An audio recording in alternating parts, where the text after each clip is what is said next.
Alright, so make a short video here on how to prepare a garden bed when you got just real bad earth to work with. So we're making a strawberry patch here.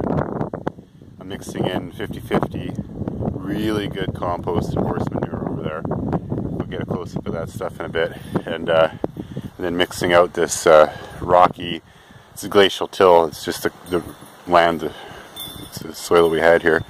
But I've because I'm putting in 50% manure, we're taking out a whole bunch of this. I've already screened the soil on the tarp there. I'm going to spread that out on the lawn, fill in some holes and stuff, but we're going to have lots of soil left over. So we're screening it all, get rid of the stones, and we'll use what we can here and there.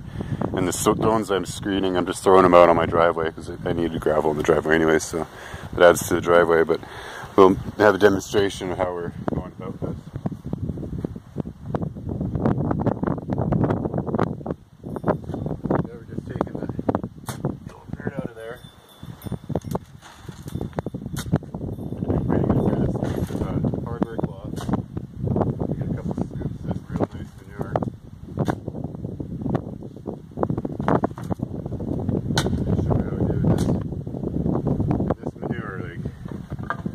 There's really nothing for feces in this anymore. It's just nice, rich.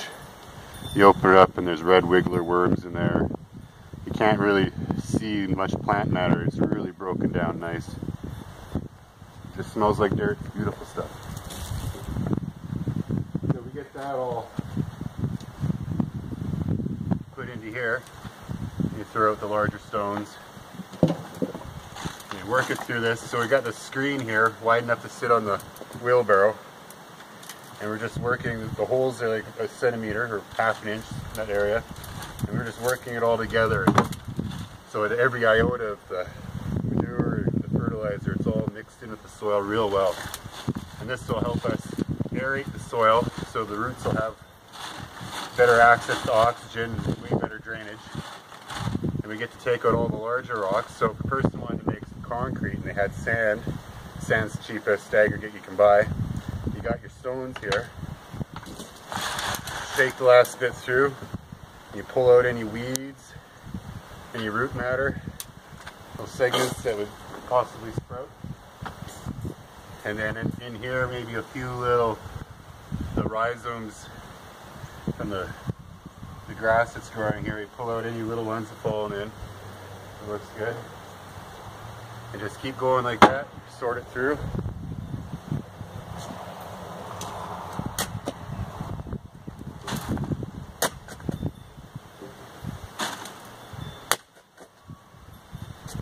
There's nice dry stuff here, you can just work it through with a shovel. But this wetter clump manure here, it's a little harder to work through, so you actually got to get your hands in there and work it. Push it through, sort all the little bits you don't want.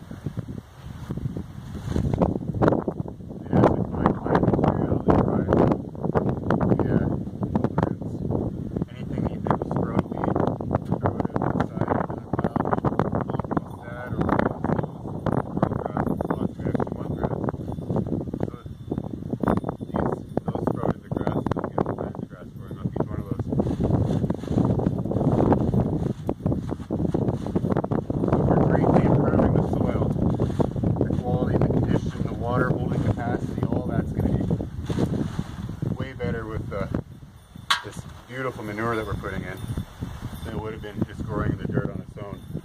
And strawberries don't need a lot, but the roots don't go very deep either, so I don't have to go all that deep down in the ground just to grow my strawberries.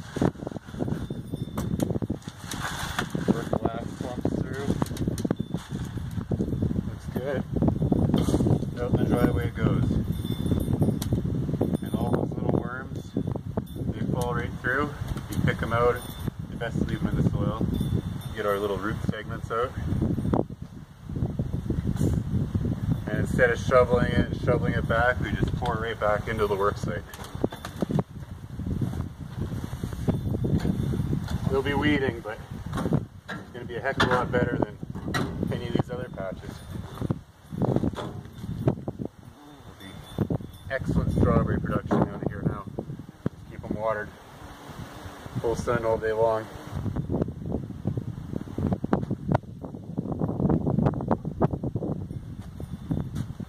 other than that, we get a close-up on the soil here for you. You guys get a good look at what we're doing. So this was a strawberry patch. I did this 5 years ago and I put logs in, but the logs were skinny. They weren't the 8 inches depth that the cinder block is. And all the grass through the rhizome roots were sent their runners right underneath, and it turned into a weed patch in 4 years. You know, we weeded out a bit, but you just can't keep up to that stuff. So we're going with a little better armor. I had all these cinder blocks laying around. I used to move mobile homes, so we, you know, these things, we come across them. I just put them away for projects. So, you know, every one of these cracks, those grass is going to shoot a root right through there, but at least I can come along with a shovel and cut them off every year or so, and it'll be a lot easier to combat the constant barrage you get from the weeds. But that'll work good the way it is. But you see what our old soil is. You know, there's all kinds of mineral there. It's not a lot of organic, but organics like rotted roots and whatnot, but we have a lot of these, and these things, you leave them in the soil, they're going to go nuts. They're just going to go right back into a grass patch. So to be effective, to really prepare a garden plot that you're going to be proud of, you got to get that crap out of there. So we use this little screen we put together, and we just happen to make it wide enough to sit on the wheelbarrow, make it look like a guy's sinking a bit. And we take this soil, put it on there, and you get these clumps, and you just push those clumps through. There's no actual horse poop in there anymore. It's just dirt. It's beautiful dirt, and that's basically the way we're going about this. And we get into these clumps of sod here, and we shovel up this stuff. You get this. We put it on there too. And I'll give it a good shake. The best dirt, you know, the darkest dirt's usually right in the roots, right in the top, so that's where all the worms are doing their thing. So you steal the dirt out of that stuff, and you can do whatever you want with it. Burn it, compost it, grow new grass somewhere else. And we just go through that process, a bit at it for, you know, 3 hours, 4 hours, including putting in this ring around here, maybe 5 hours altogether. And you know, I got 6 shovel loads of these big scoops of manure off my neighbor's horse farm there for the price of a case of beer. So, you know, it's gonna be pretty cheap. But it was a strawberry patch at one time, so I went first through and just dug up any strawberries we'd find. You know, the roots don't go very deep on these things. And these suckers, you can actually break them off, and you know, now you got an individual plant. You plant them individually. There's actually 2 plants here now. You keep them wet. I got some water in the bottom of this bucket, and there's a good 100 plants that we salvaged, all kinds, mostly everbearing, but all kinds. Some from my mom's, some from the Swan Lake, the nursery we go to here, and other ones that were given to us. We just plant them all. Some of them are wild even. Hey, keep them wet, so you know, you don't want to have them out of the ground for too long, but you keep them wet so they're healthy. And we'll so going along with the shovel and just dig it up, loosen the ground, and then gently pull all the weeds. So there's no grass I'll be replanting with these things. I've separated them completely, so they're bare root. That way I know I'm not infecting my new garden with any of those damn grass weeds. So that's the ticket. We'll plant all those back in, and if we don't have enough, maybe we'll steal some out of the adjacent patch. You see how the weeds just get right in there. They go around our barrier and they pop up all throughout. And, you know, spruce them up every few years. And I got enough bricks, maybe I'll do that. And we're just going to take the flat stones. And I got lots of flat stones. I got a nice pit up the hill there that I can take them out of. Just go for a drive in the bush and get some flat stones, and we just lay them on top of the cinder blocks so we don't have to look at these ugly bricks. And I was even thinking in the middle there, I could grow my chives in each pocket, and the chives will stop. They'll keep them contained so they don't spread so much and take over everything. So, all in all, for a strawberry patch, 30 cinder blocks or whatever, and some neighbor's horse poop, and this homemade screen, we're good to go. Now we'll go see if we can find another project here. So. till it. Yeah, we've just filmed there. I'll add this in. Another benefit of hand sifting the soil out for your little herb and strawberry patch sort of things, you get to actually look at what's in the soil. You get to look at the condition. You know, we look at this stuff, and we stripped a lot of the green off. It's starting to dry out, and you know, we've got worms. That's good. And you might find other things. You know, sometimes you find potato bugs, or sometimes you find mealworms, and those things, if you have a root crop, like say a potato or a carrot, those little buggers will actually burrow right in there. And you know, they make a home and ruin your food. So when we're actually going through and hand sifting all the soil, we can look for those kinds of things. And this isn't too bad. We get some mealworms, and there were a few potato bugs underneath where the logs were. But all in all, our soil here existing is it's really lacking organics. There's a lot of minerals, and it's pretty healthy. You know, there's nothing living in it that's going to eat the roots off of our plants. So we go over here and we look at our manure. We take a look at what we got.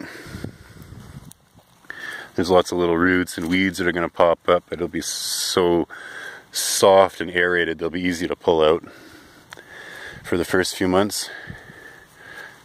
Just to see what kind of things are living in here. So we got the composting worms. Those are great. Little red wigglers. Ice fishing, dynamite. We got lots of baby worms. And yeah, we got I call them potato bugs. Some people call them a pill bug. The little pill bugs will actually roll up. Where'd that bugger go? He's on my finger. Here we go. He doesn't seem to want to roll up, but they'll roll up sometimes too. But those guys and the mealworms, they can mess with your potatoes a little bit. The mealworms are the ones that I don't like. Any of those little orange root worms or any grubs that are living in the ground. Yeah, we got a bunch of the potato bugs and spiders too. But spiders are good. They'll eat the other bugs that are kicking around. So all in all, this manure is just prime. There's no poop left in there. It's organics and composted soil. But it's another benefit. Besides aerating and pulling out the stones and pulling out all the weed segments, we also get to get a real close first-hand look at what the quality of your soil and what's living in it. You know, if you find white, like almost like a moss growing through the soil, inside the soil, it's the beginnings of mushrooms, it's a mold, you might not want that. Some are good, some are bad, so you figure out what you got. If you got mushrooms growing in there, you might not want that. But finding the kinds of grubs and things that I'm looking for that are going to eat the root systems of your plants. If you know you got them in there, maybe it's you identify what they are, and you can find another bug that will combat that, or just manually separate them. You see them as you go, pull them out, feed them to the chickens. That's how I get rid of them. I just feed all those bugs to the chickens. But we'll end it there and continue with today.